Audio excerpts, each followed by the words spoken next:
Now, while I absolutely love things like butter, and I absolutely love things like eggs, and I love, love things like cream fresh.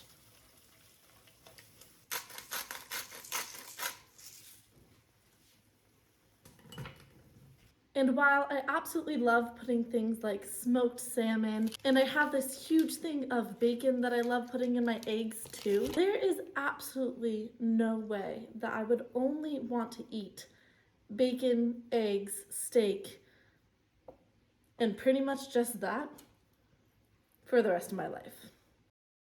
See, while veganism really destroyed my health and I learned that I can't just rely solely on vegetables to support my body, it doesn't mean that I want to go to the other extreme and only eat a bunch of animal products. I have found that the best thing for my health has been just balance. A mixture of protein from animal products, also veggies, fruit, grains, bread, potatoes, all of those type of things. And that has been the thing that has worked best for me. And now I know it's not as alluring and it's not as fancy and trendy as most other diets out there. But again, for me, balance simply just works. With my omelet and smoked salmon, I also want to add something like a nice juicy tomato to add a lot of just color and flavor and taste. And honestly, why on earth would I not want to have something like toast with my eggs? It just, to me, makes everything just whole and complete, and nothing is left out. I just want to eat everything because to me, bread alone sucks. It needs something to make it nice and moist. And then on the flip side, butter sucks when there's nothing to put it on top of. So why not do something revolutionary called just eat all of it? I think that I am just personally done staying away from like carbohydrates all the time. Or I'm done eating carbohydrates and not putting a visible slab of butter on it. I'm just done. Absolutely done.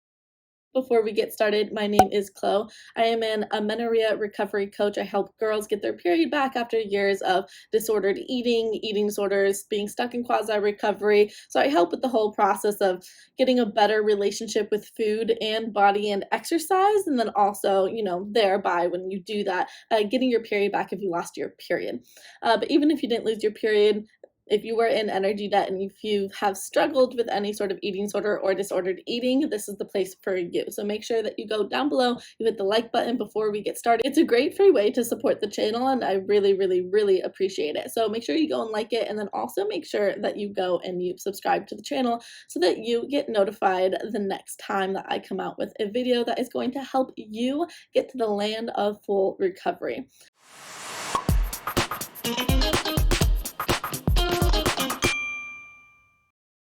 I thought it was really interesting when I left veganism. If you aren't aware, I was vegan for 5 consecutive years, but then there was also a year and a half prior that I was vegan as well. So it's about like 6.5 years total of me being vegan.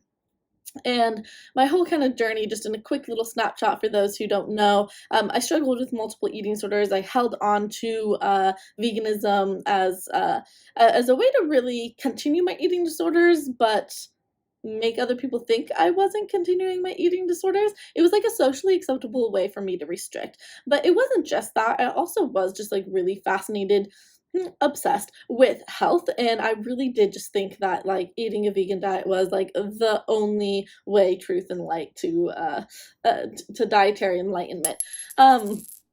I got a big, big, big slap in the face when I just completely destroyed my health over the years. And yes, I will be the first to admit that I had multiple eating disorders. My body was already in a very, very, very vulnerable state. So of course the vegan diet affected me that negatively. But I do want to point out that people without eating disorders will go vegan and will destroy their health as well. If you don't believe me, please type in on YouTube why I am no longer vegan, or for my ex-vegan story, and you will find a plethora of people who never once had an eating disorder, never once diagnosed with an eating disorder, and they had a very, very, very hard time being healthy on the vegan diet long term. So just wanted to put that out there because so many people are like, this is because you had an eating disorder. I'm like, yes, I did. And the people that I'm talking to on this video most likely have an eating disorder or have disordered eating. And so when I'm talking about this and saying like, hey, this isn't going to work, I'm like, if you were someone who lost their period and who has been over-exercising, has a very disordered relationship with food, going vegan isn't going to help you in any way, shape, or form. I'm going to stand by that with the hundreds of women that I've worked with over the years, helping them get to the land of full recovery and helping them get their period back. I've never seen one be able to fully, truly heal. I'm talking about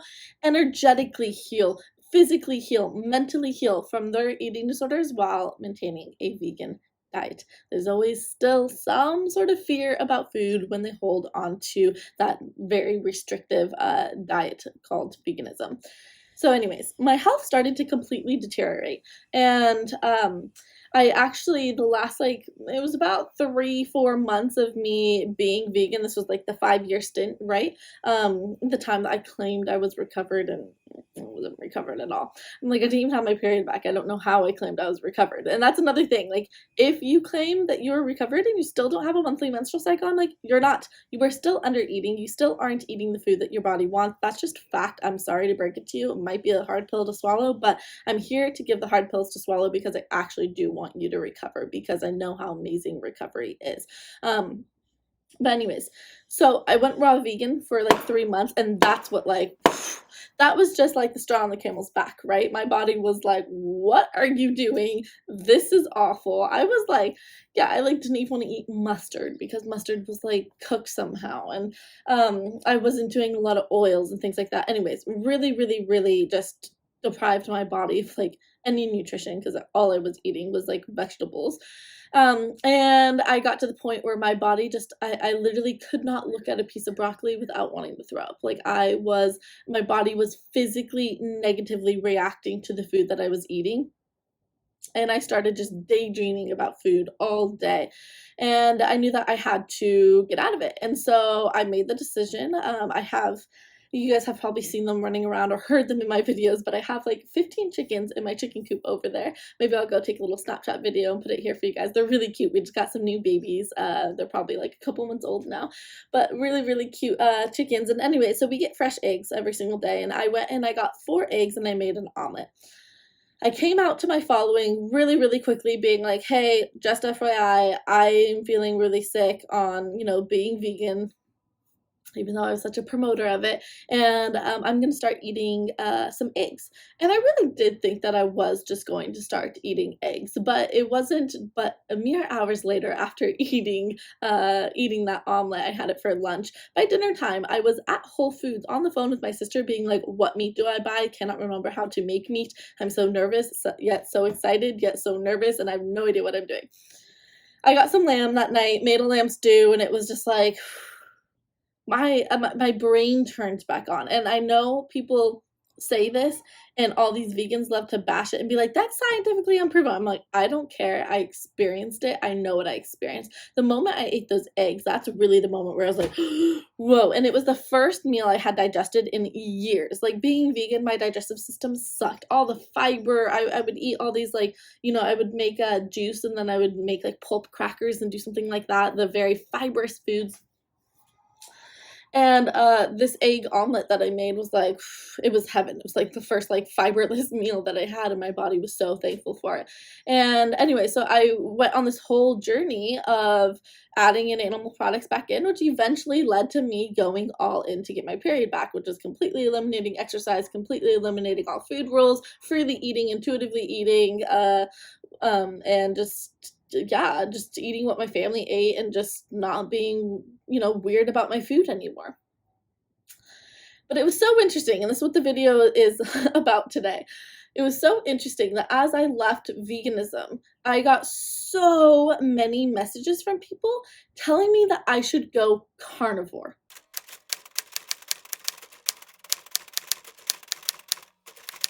And I thought it was very funny because I was very open with saying I've been dealing with restrictive eating disorders for the past like 11 plus years of my life. And I just wanted food freedom, really. I just wanted to not care about food anymore. And all of a sudden, all these people are like, oh, well, you should go carnivore. Here's all the resources on how to go carnivore. Now, if you don't know what carnivore is, carnivore diet is pretty much as it sounds. You are eating meat, eggs. Sometimes they do a little bit of dairy. I think it's only hard cheese. And that's pretty much it. So, like, everything you're eating is just meat. Which, first off, I was like, I'm doing this to find food freedom. That is just another extreme, and I'm over going to the extremes. I've been on the GAPS diet, I've been on keto diet, I've been on vegan diet, I've been on all these things. I'm like, I'm over that. I'm really just energetically over the extremes. And two, I was like, the extremes have never gotten me health, so I don't want to get involved in that. Now, during this time, mind you, this is when people like Elise Parker, who used to be Raw Alignment, she was this huge YouTuber, Instagrammer, all of that, who used to talk about her raw vegan diet. She lived out in Hawaii. She started her channel when she was young, and she left veganism, and she kind of left it with a bang, saying that she's going to do the carnivore diet for a couple of weeks.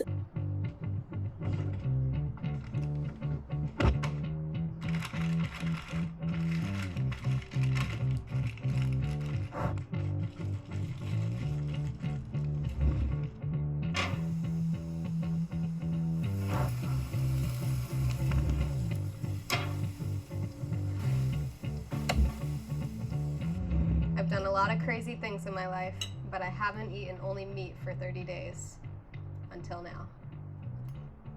And this was a whole thing. I remember being so involved in this because I was going through the same thing during that time of like leaving veganism. And I remember watching her video about eating just only meat and everything. So I'm just like looking at the picture here. I guess I'll post it here for you guys. This is Elise when she did her carnivore diet. This is like she got on like the news, guys, like not Fox News, but it must have been like CNBC. But again, like she used to just be like a vegan YouTuber. And so I found this really fascinating that someone would want to go from one extreme to the next. And as I did my research online, and really it was just, I remember doing this research when I was going through this, I found it so fascinating that everyone who was coming from the vegan community was all of a sudden turning carnivore. Vegan to carnivore, even prettier, or Vegans vs. Carnivores by Dr. Michael Greger, and Vegan to Carnivore Journey, and 2 months carnivore, healing from veganism with meat. From vegan to carnivore, benefits of switching from vegan diet to carnivore diet. So we see a rush of influencers and people online talking about eating this way. And they usually talk about eating this way after a long stint of them being vegan. There are so many videos online of people saying like, hey, veganism really screwed me. I'm going to heal on an all meat diet. And you know what? I kind of get the alert. And if I hadn't already been through my whole like 11-year roller coaster of going on extreme diets, I probably would have done the same. And I do have to say, like, it does make sense when you're on the vegan diet. And like I said, towards the end of my vegan diet, when I was really not feeling well, my body really started rejecting all plant foods. Like, I really did eat heavily on the animal side of things after leaving veganism, just because my body was like, why are you eating broccoli? We don't want to do that. In fact, a little fun fact here, it took me 2.5 years to finally eat broccoli again. I'm not even kidding. I like completely abstained from it. My body, any single time I saw it, was just like, I cannot do it. The idea of eating broccoli still to this day, sometimes it's like, ugh, I'll eat anything. I really just like, I will eat anything. But anytime I've had broccoli, it just like brings back those memories of like, oh, I abused this food. I ate this food raw. I ate this food just bland, steamed with nothing on it. And unless there is a buttload of cheese on top of that broccoli, I usually don't want to have anything to do with it. But anyways, it makes sense that someone going from this like heavy plant-based diet all of a sudden goes, whoa, I need to heal. I need to redo all the mistakes that I made, and I'm just gonna go and eat all carnivore. And I'm actually a little question here for you guys. I want you to comment down below. I want to see if you guys can guess. If I had to pick between the vegan diet and the carnivore diet, which diet would I choose? Like, for the rest of my life, I could only eat carnivore diet or vegan diet. Which one would I choose? For health reasons, which one would I choose? I think that that's like an interesting question. In reality, I want to choose none of them, but if I were to choose, which one would I choose? But anyways, a lot of people start feeling a lot better when they go carnivore. Naturally, you're starting to get in bioavailable sources of nutrients, not just protein, of nutrients. You're starting to get B12, you're starting to get choline, you're starting to get vitamin A in the form of retinol, which is way different than the vitamin A beta-carotene, which is the plant form. So you're starting to get cholesterol in your diet again, which cholesterol is like such a foundational part of your health. I actually had a client the other day who, she's like a new client. She's been on the vegan diet for 7 years or something. And she said that it really scared her when she went and got her blood results done. And it came out and showed that she had really, really, really low vitamin D levels. And she was like, I don't get it. I'm outside in the sun all the time. She actually lives kind of near me. She's in Southern California. So I'm like, yeah, I'm in Southern California. Like, you can tell my skin's like, I got a nice base tan always because we're always out in the sun over here. And she was just so confused. She was like, I'm out in the sun all the time.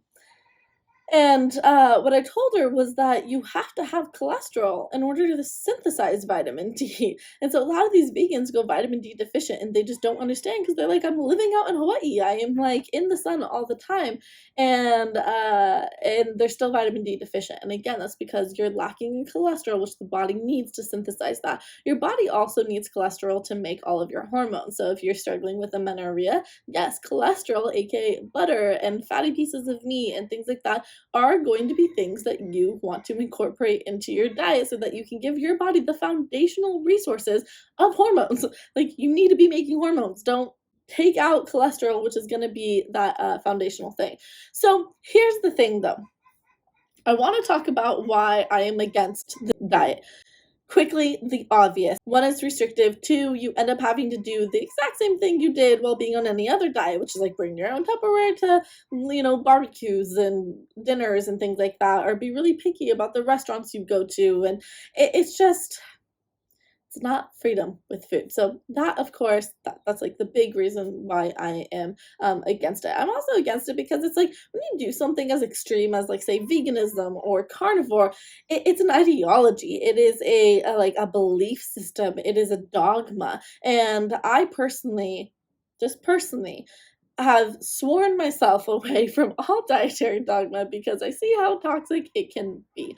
It is very toxic when you are very closed-minded about, I can't be eating anything else and it's only this. I'm like, your body shifts and changes, though. Like, I met with this one woman a couple years ago who she had been keto for a while, and then she got pregnant, she had a baby, and then all of a sudden she was like, I just want carbs. I'm like, no, duh, your body just went through pregnancy, the most energy demanding thing that your body could go through, and you're breastfeeding still. Like, your body needs carbohydrates. That is your body's preferred source of glucose.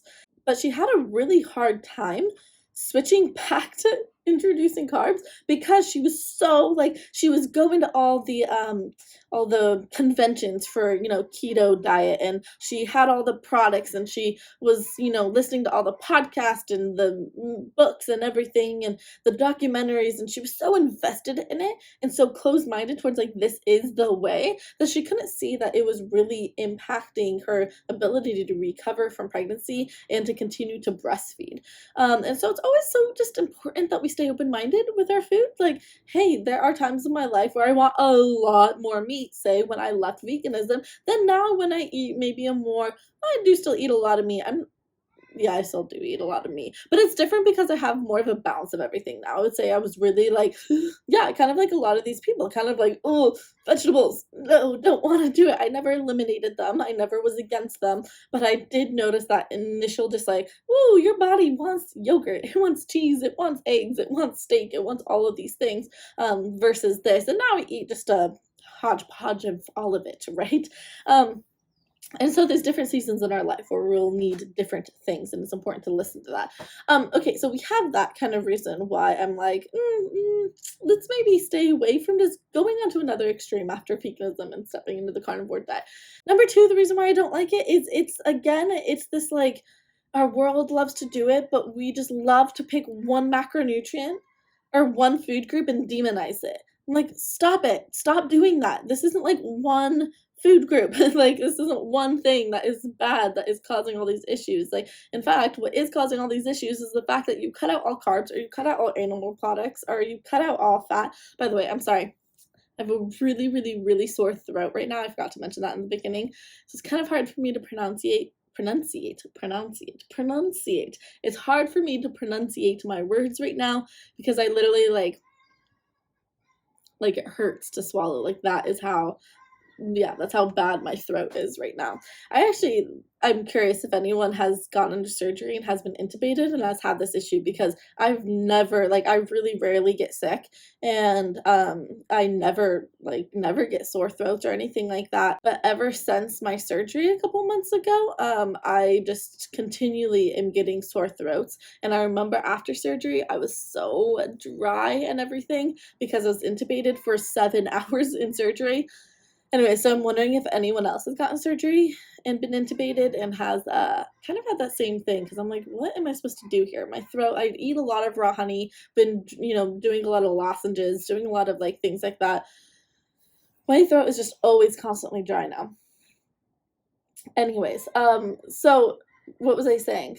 Oh, yeah, we love to take out all these things and be like, that's the thing to blame. And we see this, even with like New York Times, it was like, butter is bad, right? We should eat Crisco, we should eat margarine, we should do all that. And then like in 1998 or something, or early 2000s, they came out with another headline, front page article in the New York Times that said butter's back. Like, stop it. Like, we're against fat, we're for fat. We're against carbs, we're for carbs. Like, we need to stop this whole fiasco and just realize that the human body needs a combination of all three carbohydrates. Imagine that.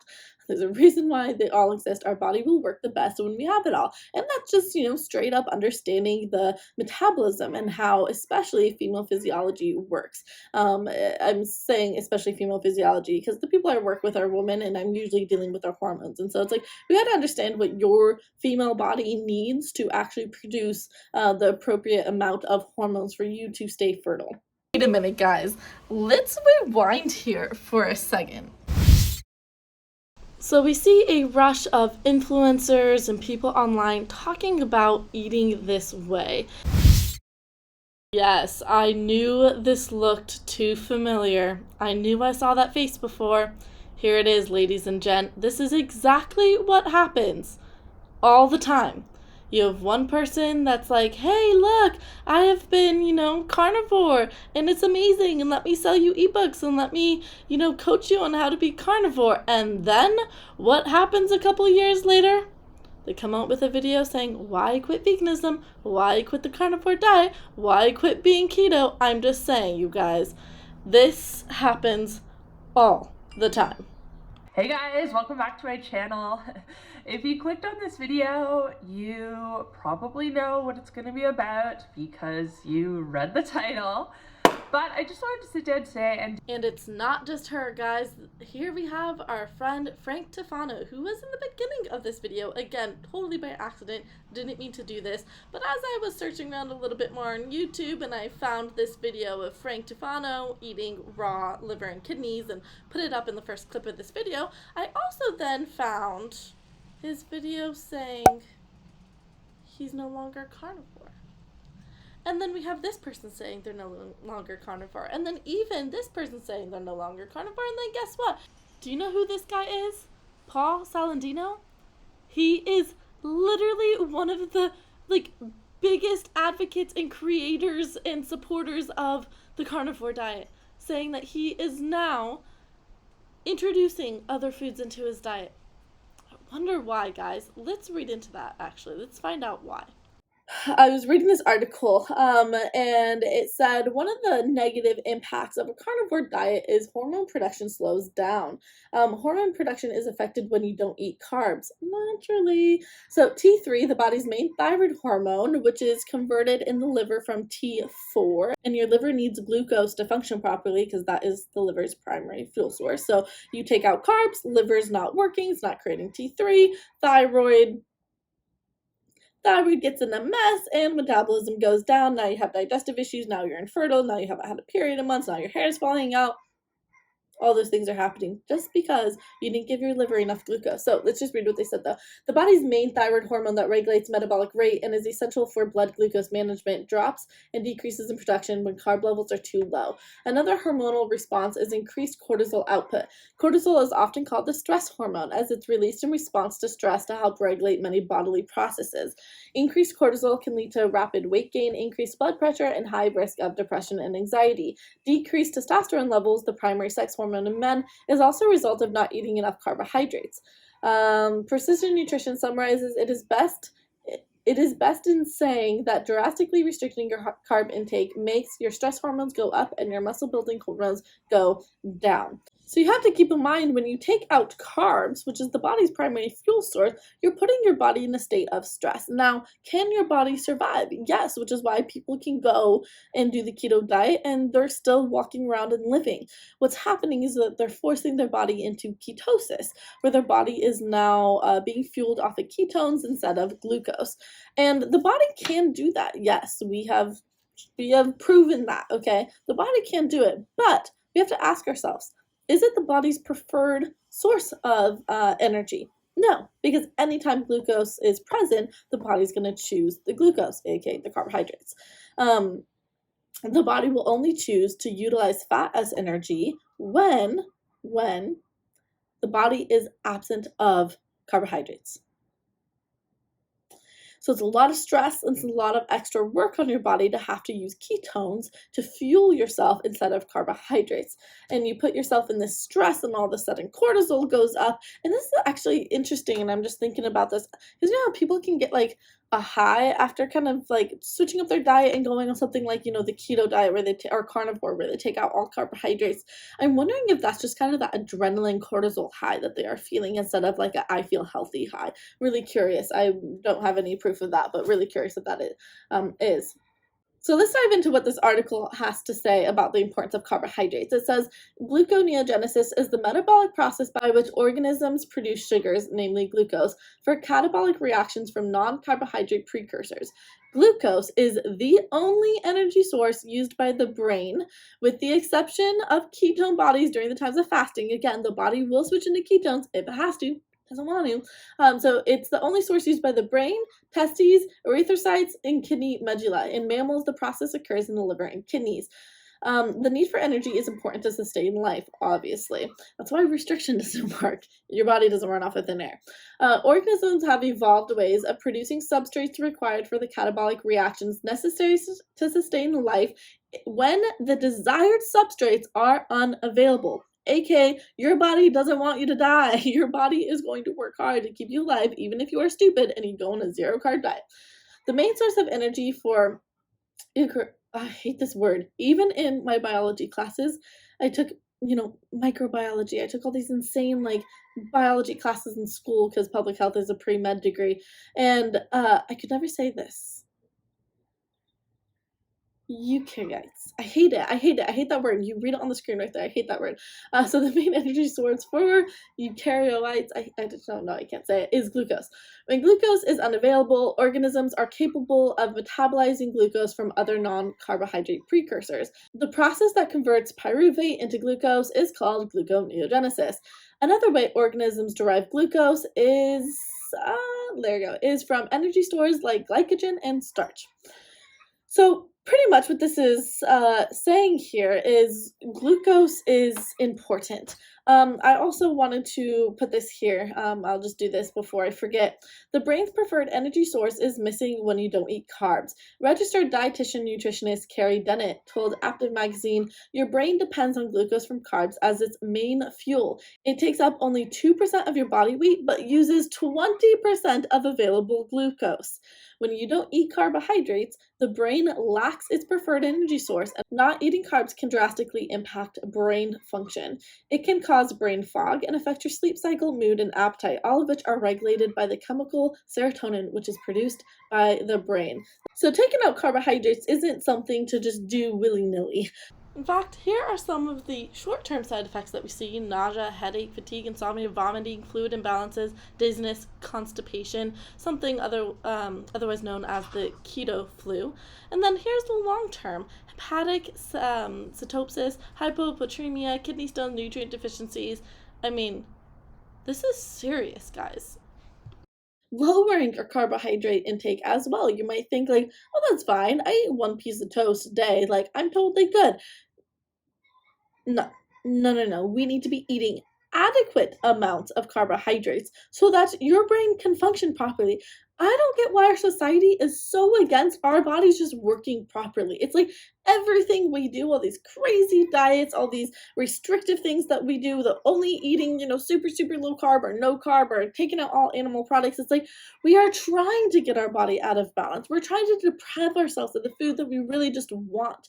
And for what? Because we find that, hey, take out carbohydrates, all of a sudden brain function goes down, hormone production goes down, and hey, there's a lot of issues that can occur.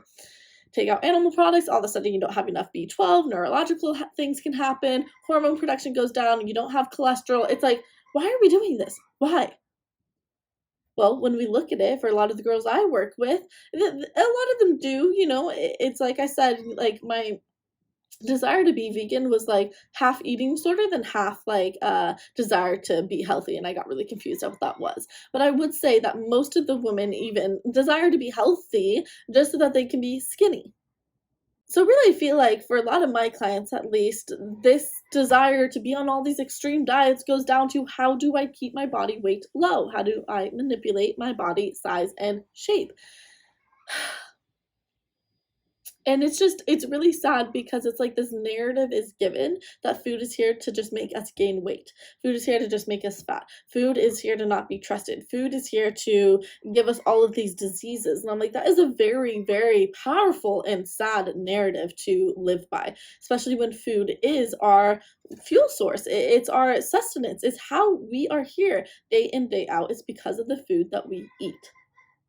So I can't give advice here online, but what I would say is that I myself recommend to myself to not do the carnivore diet because it is extreme. It lacks a very critical macronutrient, and it's going to make me obsessed with food again and just so rigid and structured with it. So you make your own decision on this. If you are someone who's coming from a vegan background and you've started researching a lot into the carnivore diet and how it can heal you, I just want to note that just eating a moderate amount of animal products and eating just balanced in general is going to allow you to heal as well. You don't have to do something extreme. I healed while still eating plenty of bread and pasta and potatoes and things like that, while eating sausage and steak and fish and all those things. Like, it's not one or the other. And so if you are curious about how to go through this journey of like, how do I actually find balance with all of this? How do I work on my relationship with food and get to the underlying reason of like, why am I feeling the need to always be extreme with this all the time and to have complete manipulative control over everything I eat? Then I really recommend taking my signature course, Get Your Flow On, because this is exactly what we do. And the girls in there are amazing. They're all coming from very similar backgrounds. Highly orthorexic, struggling with amenorrhea, getting caught up in veganism, getting caught up in Ayurvedic medicine, getting caught up in all these things. And they're all there and they are finding freedom for the first time. And it is a really beautiful thing to see. Now, in the beginning of this, or kind of the middle of this video, I asked you to write down in the comment section down below, which one do you think I would choose if I had to do a vegan or a carnivore diet? And I thought about this a lot, and naturally, of course, this is a hard one. I don't even know why I decided to have you guys ask this, but I was thinking about it, and I was like, oh my gosh, which one would I choose? And it's like, there's a side of me that goes, okay, one, eating a vegan diet destroyed my health, and I know it's not enough nutrition. But two, I know that going completely carnivore is not going to be sustainable for my health either. Uh, Carnivore diet, at least I'm getting in cholesterol, I'm getting in saturated fat, I'm getting in B12. I really like that aspect. But with the vegan diet, I feel like the only thing really that like would push me to think that way, again, I'm not saying I would do this. I'm really against both of them, but I'm just having fun and just chit chatting. The vegan diet, I'm like, this variety, I think I would just like the idea of eating meat 24/7 really just hurts my soul. But the idea of not eating meat hurts my soul. With veganism, at least there's like more things that you can eat, as far as like, you know, there's asparagus, there's broccoli, there's spinach, there's kale, there's cauliflower, there's potatoes, there's sweet potatoes, there's fruit, there's all those things, and so at least it adds in the variety. But then you're left with no nutrition. This is a really hard one. I'm curious what you guys would pick if you had to. You had to pick one. But I don't know. I thought I was gonna be able to choose, but I actually really don't know if I could choose. Both of them sound absolutely awful to me. And I would never want to voluntarily choose a very restrictive diet again, because my energy's kind of just, we're done with that. We're done with the restrictive dieting. I'm like, it's just so unattractive to me. It's like, ugh, why? Why? So, anyways, I don't think I can pick. I think I really would just pick both, which is a balanced diet. Eat some plants, eat some meat, and that's where I'm going to leave this video. I'd love to hear your comments down below. If you're someone who has gone to carnivore, I'd love to hear your thoughts. Are you still carnivore? How are you liking it? Like, has this been a good process for you? Where is your health at and all of that? Would love to hear that from you guys. I'm going to get going because I have a client here and I'm hopping on a live for the Get Your Flowing course. And so there's lots of questions to go over today and my little throat can't take any more talking. So ciao guys, see you later.